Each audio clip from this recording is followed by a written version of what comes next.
Imagine spending 30 years in a tiny prison cell for a crime you didn't commit.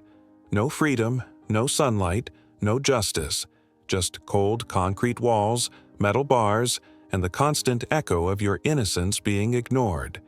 Now imagine emerging from that hell, not with bitterness, but with forgiveness. This is not fiction. This is the real story of Anthony Ray Hinton, a man who was sentenced to death for murders he didn't commit, and who came out with a spirit stronger than ever. A man who lost everything, and still gave the world hope. Stay with us till the end, because this story is not just about injustice. It's about resilience, courage, and the unbreakable human spirit. And it might just change how you see the world. Anthony Ray Hinton was 29 years old, working at Bruno's supermarket warehouse. A man of faith and quiet strength. He lived with his mother in a modest house, loved reading, enjoyed nature, and was known in the neighborhood as kind and harmless. But one day, life changed in an instant. 2 restaurant managers had been murdered in separate armed robberies. The crimes were brutal, and the pressure on local police was mounting. Detectives showed up at Ray's door. There was no warning, no evidence, just suspicion and prejudice. They accused Ray of murder. He was confused, scared, but cooperative. "I didn't do it," he repeated over and over.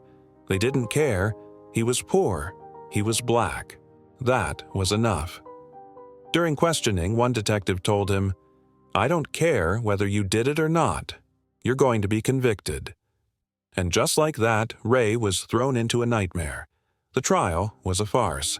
Ray was assigned a public defender who had no experience with capital murder cases. He made no real effort to defend him. He even laughed with prosecutors during breaks. The only physical evidence was a revolver found in Ray's mother's house. The prosecution claimed it matched the bullets used in the murders. But Ray had an alibi. He was working 15 miles away at the time of the first crime. His boss was willing to testify. Still, the court refused to fund a qualified ballistics expert to challenge the prosecution's claim. The judge said it wasn't necessary. Ray watched in horror as the trial unfolded. He was convicted on flimsy evidence, false assumptions, and racial bias. The jury was all white. The judge handed down the death sentence without hesitation. His mother wept. Ray stared ahead, numb. He whispered to himself, "How can this be real?" Death row at Holman Prison was a living hell. His cell measured 5 by 7 feet. He spent 23 hours a day inside, alone. No hugs, no handshakes, just a small slot for food and a flickering light that never let him sleep in peace. He heard men scream. He heard the haunting clank of doors opening when someone was taken for execution. He watched friends go silent, their hope drained. Some lost their minds. Others took their lives. But Ray refused to give in. He read every book he could find. He educated himself in law, history, philosophy. He created a book club on death row, bringing inmates together to discuss literature. He made friends, even among prison guards. He joked, told stories, and found a way to keep his spirit alive.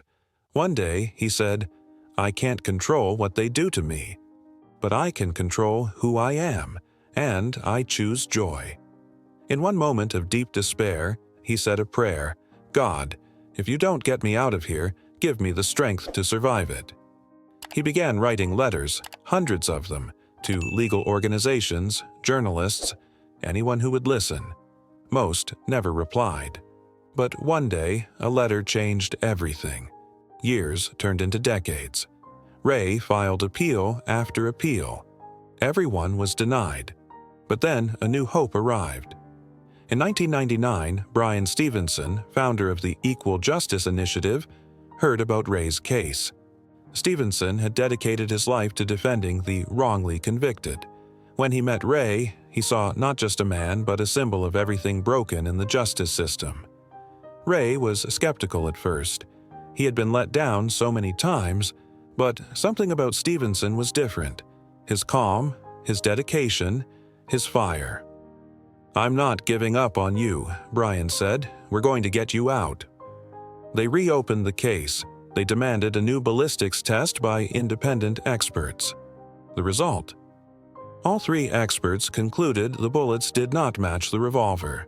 It should have been enough. But the state of Alabama refused to accept it. They blocked hearings. They dragged the case on for 16 more years. Each delay felt like another betrayal. Ray said, "Every time I thought freedom was near, it slipped away again." But Brian kept fighting. He filed motions. He faced courtroom resistance. He challenged judges. Finally, in 2015, the U.S. Supreme Court unanimously ruled in Ray's favor. Anthony Ray Hinton was exonerated. After 30 years on death row, he walked out a free man. He looked up at the sky and smiled. The sun does shine. The crowd outside erupted in tears, cheers, and applause. But Ray just closed his eyes and took his first deep breath of freedom. Ray could have been angry. He could have sued. He could have retreated. Instead, he chose to forgive.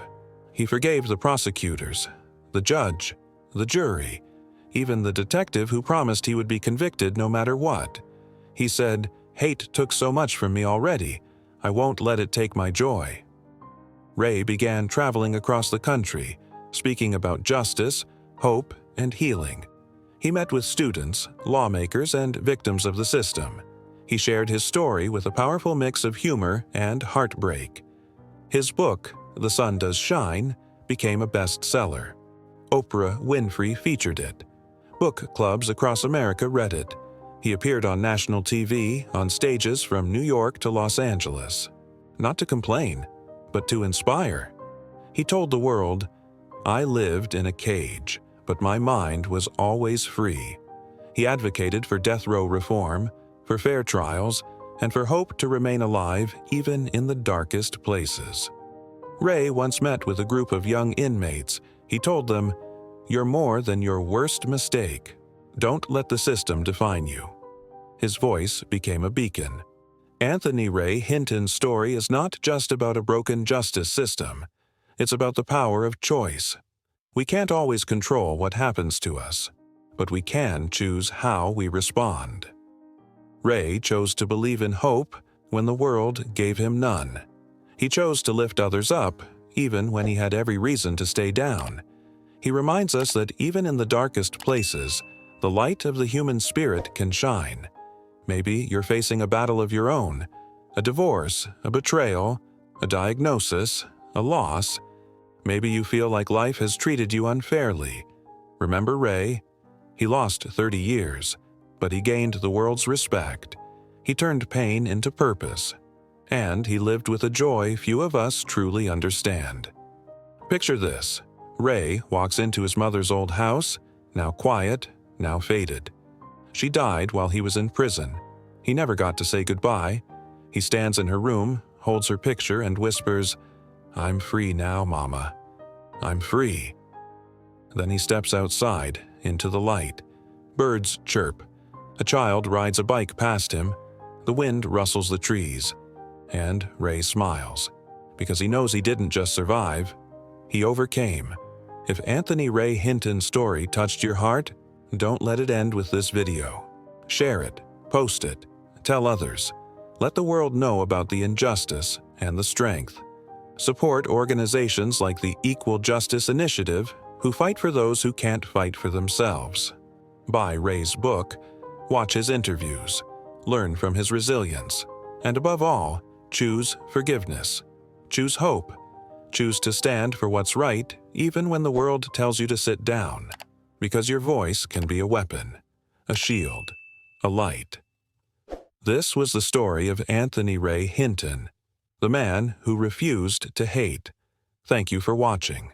Don't forget to like, share, and subscribe for more real stories that change lives.